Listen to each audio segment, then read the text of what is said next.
내란으로 인한 혼란 시기에 국내 기업들이 자구책 마련을 위해서 미국을 방문했습니다. 그런데 돌아온 것은 상상을 뛰어넘는 규모의 투자 압박이었습니다. 미 상무부 장관이 기업별로 10억 불, 약 1조 4,300억 원 이상을 투자하면 심사 허가 등의 속도를 낼 수 있게 지원해 주겠다고 말했습니다. 기업들의 고군분투에도 불구하고 국가 리더십 공백의 한계가 여실히 드러나고 있는 것입니다.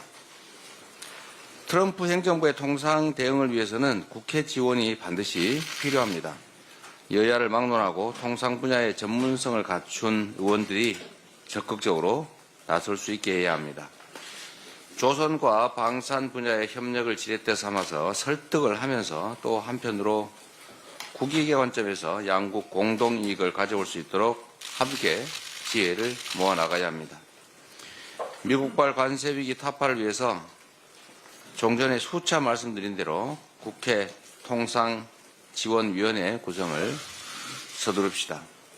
국민의힘이 우리가 하자면 무조건 일단 반대하고 보는 것 같은데 이런 거 열심히 하시면 국민들께서 지지하십니다. 누가 주장했냐가 뭐 그리 중요하겠습니까? 상법 개정안 관련해서 한 말씀 드리겠습니다. 주주 충실 의무 조항을 담은 상법 개정안이 법사위 소위를 통과했습니다. 상법 개정안 통과는 대한민국 주식시장이 선진 자본시장으로 향하는 첫 걸음입니다. 공정하고 투명한 자본시장이 활성화될 때 경제의 선순환 구조가 만들어져서 우리 기업과 경제가 다시 도약할 수가 있습니다. 고질적인 코리아 디스카운트도 해소될 것입니다. 그런데 이 집권 여당이 법사위 전체 회의와 본회의에서 의결되기도 전에 이 상법 개정안에 대해서 거부권부터 들고 나왔습니다. 뚜렷한 정책 목표도 경제 비전도 없이 야당이 제안한 정책은 일단 반대하고부터 보는 그런 자세로 국정을 어떻게 책임지겠습니까? 여당이 이러면 안 됩니다. 여당이라고 하는 게 원래 뭘 책임을 진다라는 그런 뜻입니다. 책임을 지는 게 아니라 야당 발목만 잡아서야 그게 되겠습니까?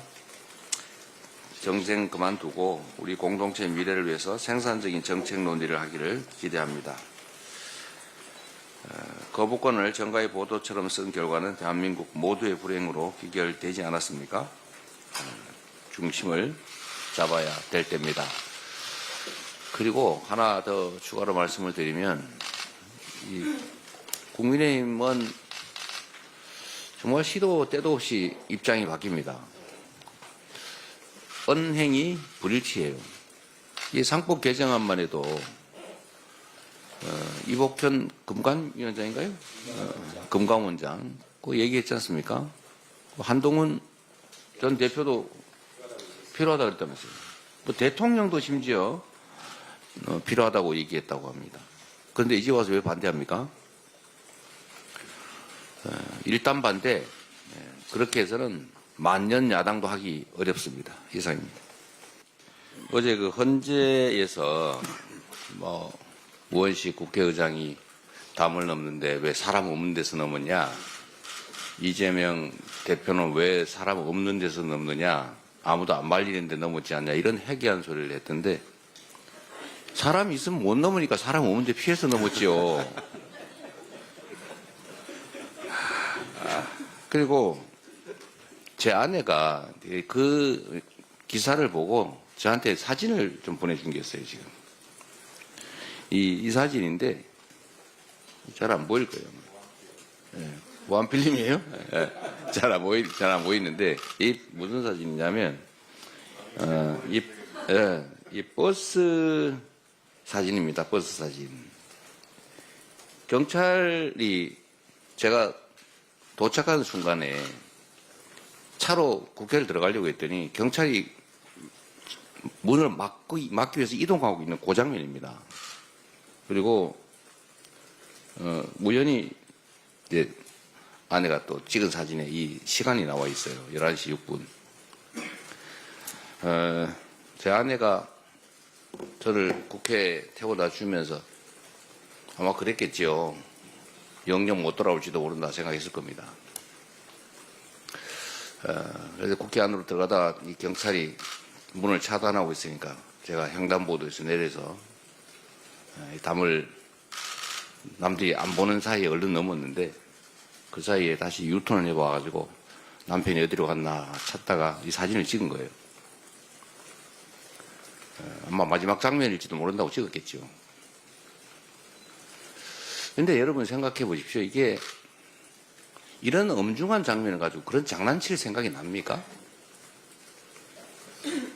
경찰이 막았으면 못 넘었지요. 없는데 제가 앞뒤로 보니까 경찰이 없길래 얼른 넘었어요. 제가 그 넘는 순간 기억이 잘 나지 않습니다. 어떻게 넘은지 잘 모르겠어요. 누가 저보고 일찜했냐 그러더라고요. 어떻게 한 손으로 넘었냐고. 왼손에는 핸드폰 중계를 했지 않습니까? 제가 중계를 계속 한 이유가 있어요. 그걸 가지고 또 이상하게 해서 그랬던데 이재명 대표가 이동을 하는데 사람이 아무도 없지 않냐? 제가 없는 데를 피해 다녔으니까 그렇죠. 잡힐까봐. 잡히면 끝 아닙니까? 제가 개인이 문제가 아니라 민주당 의원 여러분들을 지휘를 해서 최대한 신속하게 확실하게 계엄 해제 의결을 해야 되는데 잡히면 안 되잖아요. 한준호 최고위원도 같이 만났습니다만 체포되면 큰일이니까. 그래서 피하기도 하고 또 잡혔을 경우에 다음 순위 지휘는 누구 할 거냐 그것도 정하고 그러고 있는 이 엄중한 시간에 사람이 없는 데서 담을 넘었으니까 안 막은 증거다. 그게 어떻게 할 수 있는 소리입니까? 12월 3일은 그 내란의 밤은 영원히 역사 속에 기록될 겁니다. 그 역사적 장면들을 그걸 이런 식으로 순간적으로 왜곡한다고 본질이 바뀌지 않습니다. 사람이 없어서 담장을 넘을 수 있었던 것은 막지 않아서가 아니라 막는 사람이 없는 곳을 피해서 넘었기 때문입니다. 네, 이상입니다. 대표님, 회의를 마치겠습니다. 어제 그 막는데 청문회에서 기동대장도 인정을 했습니다. 제가 그날 와서 울타리 외곽을 전체 한 바퀴를 치약 간적을 찾으려고 쭉 돌았는데 10m 간격으로 전 경찰들이 뺑 둘러싸고 있었거든요. 서 있었죠. 아마 그 사이에 뛰어넘은 건데, 네, 그걸 기동대장도 어저께 경찰 인정을 했습니다. 뺑 둘러싸서. 그러니까요. 이게 온 국민이 다 아는 사실을 손바닥으로 하늘을 가려도 유분수지 이런 식으로 왜곡한다고 해서 본질이 바뀌지 않는다는 걸 곧 깨우치게 되겠지요. 회의를 마치겠습니다.